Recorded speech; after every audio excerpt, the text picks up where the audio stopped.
గొడవ పెట్టుకోండి, bike taxi రైడర్స్తో గొడవ పెట్టుకోండి. మీ పని మీరు చేసుకుంటారు, మా పని మేము చేసుకుంటామంటే అందరికీ సంతోషం. అందరూ ఆటో డ్రైవర్స్ హరాస్ చేయట్లేదు బైక్ రైడర్స్ని. ఓన్లీ ఎవరైతే ప్రాపర్ డాక్యుమెంట్స్ లేవో, ఎవరి మీదైతే పోలీస్ కంప్లైంటో లేకపోతే క్రిమినల్ కేసు ఉందో వాళ్ళు మాత్రమే బయటకు వచ్చి ఇట్లా హరాస్ చేస్తున్నారు. ఎందుకంటే వాళ్ళు లింకప్ చేసుకోలేరు కదా, ర్యాపిడోలోను ఊబర్లోను ఓలాలో లింకప్ చేసుకోలేరు, డబ్బులు సంపాదించలేరు, కస్టమర్స్ రారు. ఎందుకంటే most of the customers are booking through app. ఎందుకు పోయి మీటర్ వేయరు ఆటో వాళ్ళని పోయి బతిమలాడి బేరమాడి చేసుకోవడం ఎందుకని చెప్పేసి ఇన్ని యాప్స్ ఉన్నాయి.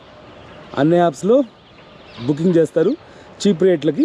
ఎవరు అంటే ఓలాలో చీప్ వస్తే ఓలాలో, ర్యాపిడోలో చీప్గా ఉంటే ర్యాపిడోలో, ఊబర్లో చీప్గా ఉంటే ఊబర్లో బుక్ చేసుకుని వెళ్తూ ఉంటుంది.